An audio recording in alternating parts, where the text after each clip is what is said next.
தப்பே செய்யாத மீனா மேல தான் எல்லா தப்பும் வந்து விழுதுன்னு யார் யாரெல்லாம் நினைக்கிறீங்களோ இந்த வீடியோக்கு மறக்காமல் லைக் ஷேர் கமெண்ட் பண்ணுங்கள். வளவலன்னு பேசாமல் வீடியோக்குள்ளே போயிடலாம். அதுக்கு முன்னாடி நம்ம சேனல் சப்ஸ்கிரைப் பண்ணுறேங்க. இன்றைக்கான வீடியோ எதை பற்றி இருக்குன்னு பார்த்தீங்கன்னா 17ஆம் தேதிக்கான ப்ரெடிக்ஷன் வீடியோ தான் இது. அதுக்கு முன்னாடி இன்றைக்கான எபிசோடு என்னாச்சுன்னு ஒரு சின்னதாக ஷார்ட்டாக பார்த்துடலாம். விஜயா வீட்டை தான் காட்டுறாங்க. அவங்க நம்ம போன எபிசோடில் பேசின மாதிரி தான் இவங்க மார்க்கெட்டிங் பற்றி பேசிக்கிட்டு இருக்காங்க. என்னென்னா மீனை வந்து ஒரு புதுசாக இதுவும் ஆரம்பிக்க போகிறாங்களாம், டிசைனர் மாதிரி. எப்படின்னா கல்யாணத்துக்குலாம் காலையில் பூ வைப்பாங்களா, ஐ மீன் ஸ்டேஜில் அலங்காரம் பண்ணுற வேலையை வந்து இங்கே எடுத்து போகலான்னு சொல்லி யோசிக்கிறாங்க. அதுக்கு இந்த ஸ்ருதி வந்து அவங்களுக்கு டிசைன் பண்ணுறாங்க. டிசைனுக்கு வந்து என்ன பண்ண சொல்கிறாங்கன்னா, வெப்சைட் ஒன்று க்ரியேட் பண்ணலாம், அதில் நம்ம எல்லாத்தையுமே போட்டு மக்களை கவரலான்னு சொல்கிறாங்க.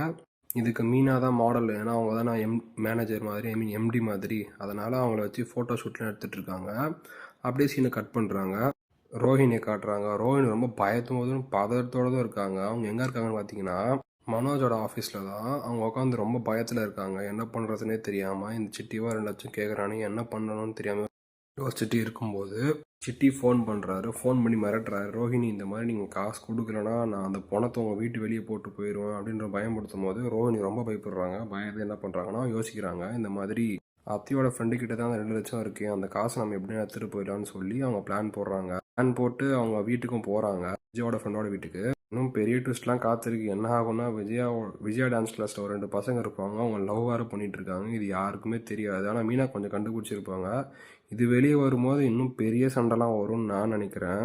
சரி, ரோஹிணி வீட்டுக்கு வராங்க. வீட்டுக்கு வரும்போது ஐஸ் வைக்காமல் எப்படி என்ன பண்ணுறாங்கன்னா விஜயா கிட்ட சொல்கிறாங்க, இந்த மாதிரி நான் நார்த் இந்தியனுக்கு பியூட்டிஷியனாக போனால் அவங்க என்ன சொன்னாங்கன்னா, இந்த மாதிரி எங்கள் அத்தையை பற்றி நான் நல்லா பேசிகிட்டு இருந்தேன். அவங்க என்ன சொன்னாங்கன்னா, அவங்க அத்தையை ரொம்ப பிடிச்சி போயிட்டு எனக்கு அவங்களுக்காக ஸ்வீட்ஸு ஸ்நாக்ஸ்லாம் கொடுத்து அனுப்பிச்சாங்கன்னு சொல்லி அதை எடுத்துகிட்டு வந்திருப்பாங்க. அதை எல்லாத்தையுமே அவங்க ஃப்ரெண்டுக்கிட்டேயும் விஜயாக்கிட்டேயும் கொடுத்து சாப்பிட வச்சுட்டு நம்ம ரோஹிணி ஃபோன் வரா மாதிரி நடிக்கிறாங்க. ஃபோன் வர மாதிரி நடிச்சுட்டு ஹலோ சிக்னல் கேட்குதா, ஹலோ ஹலோன்னு சொல்லி கேட்குதான்னு சொல்லிட்டு அப்படியே நைஸாக மொட்டை மாடிக்கு போகிறாங்க.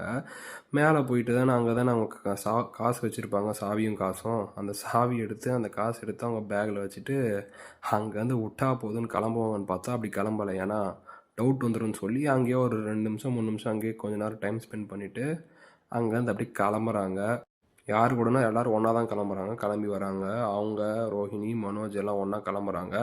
அதே சமயம் எங்கள் வீட்டில் என்ன நடக்குதுன்னா, அவங்க மாடலிங் ஷோ எடுத்துகிட்டு இருக்கும்போது ஸ்ருதியோட வீட்டுக்காரர் வராரு, அதான் முத்துவோட அண்ணன் வராரு. அப்படியே பேசிகிட்டு இருக்காங்க. டக்குன்னு என்ன ஆகுதுன்னா மனோஜ், விஜயா, ரோஹிணி 3 பேரும் ஸ்டெப்ஸ் ஏறி வராங்க. பேசிக்கிட்டே வராங்க. இந்த மாதிரி ஸ்வீட்ஸ் எதனா வாங்கினா எனக்கும் கூடன்னு சொல்லி மனோஜ்க்கு அந்த மாதிரி அடம் பிடிக்கிறாரு. அவங்க மேலே வந்து பார்க்கும்போது இவங்க ஏதோ சேலையை போட்டுட்டு பண்ணுறாங்க. அதோட அந்த சீரில் முடிச்சிருப்பாங்க. இன்றைக்கான எபிசோடு இது தான். இதுக்கப்புறம் தாங்க பெரிய வேணையை நம்ம மீனாக்கு நான் ஸ்டார்டிங்லேயே சொல்லியிருப்பேன், செய்யாத தப்புக்கு எல்லாமே அவங்க தான் தண்டனை அனுபவிக்கிறாங்கன்னு சொல்லி. இதுக்கப்புறம் வரது என்னோடய ப்ரெடிக்ஷன் தான். அன்றைக்கி நாள் அப்படியே போயிடுது. மறுநாள் என்ன நடக்குதுன்னா, இந்த மாதிரி முன்னாடிலாம் மீனா தான் வந்து சமையல் எடுத்துகிட்டு போவாங்க அவங்களோட விஜயோட டான்ஸ் கிளாஸ்க்கு. அதே மாதிரி தான் திரும்ப எடுத்துகிட்டு போகிறாங்க. வர சொல்லியிருப்பாங்க, அவங்க மீனா கிட்ட சொல்லியிருப்பாங்க, மீனா இன்றைக்கான சாப்பாடு நீ தான் எடுத்துகிட்டு வரணும், மதியானம் தயவு செஞ்சு கொஞ்சம் சீக்கிரமாக வந்துட்டு, நாளாக பசி தாங்க மாட்டேன்னு சொல்லிட்டு விஜயா வந்து அவங்க ஃப்ரெண்டோட வீட்டுக்கு டான்ஸ் கிளாஸ் எடுக்க போகிறாங்க. மீனா என்ன சொல்கிறாங்கன்னா, சரிங்க அத்தை, இன்றைக்கி தான் என்ன சாப்பாடு எடுத்துகிட்டு வரேன், இன்றைக்கி எனக்கு அவ்வளோ வேலை ஒன்றும் இல்லைன்னு சொல்லிட்டு அவங்க கிளம்புறாங்க. யாருன்னா விஜய் அவங்க ஃப்ரெண்டோட டான்ஸ் கிளாஸ் கிளம்புறாங்க. மீனாவும் அன்றைக்கி காலையில் எல்லாேருக்கும் சாப்பாடு செஞ்சு வச்சுட்டு மதியானம் சாப்பாடை ரெடி பண்ணுறாங்க. ரெடி பண்ணிவிட்டு அவங்க வண்டியில் அவங்க கிளம்புறாங்க. கிளம்பி அவங்க விஜயாவோட டான்ஸ் கிளாஸுக்கு போகிறாங்க. அங்கே சாப்பாடு கொடுக்கும்போது என்ன நடக்குதுன்னா, மீனா இங்கே வந்து இந்த சாப்பாடை பரிமாறி வச்சுட்டு மேலே நான் வந்து இங்கே இருந்தப்போ ட்ரெஸ் எல்லாம் இங்கே இருந்துல, அதெல்லாம் துவச்சி மேலே காய வச்சுருக்கேன், அதெல்லாம் எடுத்து மடித்து ரூம் உள்ள வைன்னு சொல்கிறாங்க.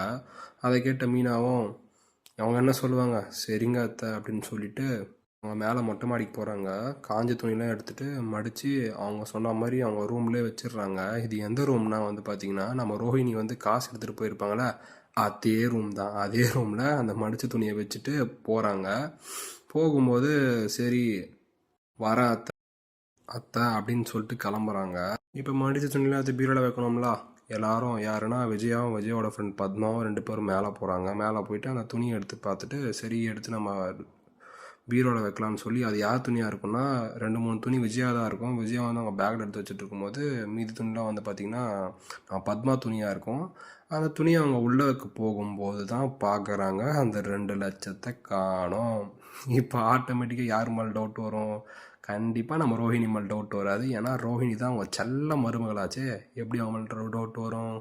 இப்போ யார் மேலே டவுட்டு போகும்னா, யார் மேலேயும் இல்லை, மீனா மேலே தான். ஏன்னா மீனா தான் வந்து ரீசெண்டாக அந்த துணியை மடித்து அங்கே வச்சுட்டு போயிருப்பாங்க. அதை கேட்டவுடனே இப்போ யோசிக்கிறாங்க, யாருன்னா விஜயா யார் வந்து போயிருப்பா அப்படின்னு யோசிக்கும் போது நம்ம மீனா மேலே தான் டவுட் வருது. அவங்க என்ன சொல்கிறாங்கன்னா, விஜயா வந்து பத்மா கிட்ட இந்த மாதிரி அந்த மீனா தான் எடுத்து போயிருப்பான்னு சொல்லும்போது அவங்க பத்மா என்ன சொல்கிறாங்கன்னா, சேச்சா அவன் எப்படி உன் மருமகளாச்சு எப்படி எடுத்து போயிருப்பா, அவள் எடுத்து போயிருக்க மாட்டா, அவன் குடும்பமே திருட்டு குடும்பம் தானே, அவங்க எதனா சொல்லி எடுத்துகிட்டு வர சொல்லியிருப்பாங்க அப்படின்னு சொல்லிட்டு இவங்க ரொம்ப ஆக்ரோஷமாக இருக்காங்க. இதுக்கப்புறம் என்ன, திரும்பவும் மீனா கிட்ட போய் சண்டை போடுவாங்க. சண்டை போட்டது மட்டும் இல்லாமல் திரும்பவும் அந்த கேஸை திரும்ப எடுத்து நடத்த சொல்லி ஏதாச்சும் பெரிய பிரச்சனை பண்ணுவாங்கன்னு நான் நினைக்கிறேன். நீங்கள் என்ன நினைக்கிறீங்கன்னு சொல்லி இந்த வீடியோவுக்கு லைக் ஷேர் கமெண்ட் பண்ணுங்கள். மக்களே மறக்காமல் சப்ஸ்கிரைப் பண்ணுறேங்க. அது வரைக்கும் அடுத்த வீடியோ வரைக்கும் நன்றி, பாய்.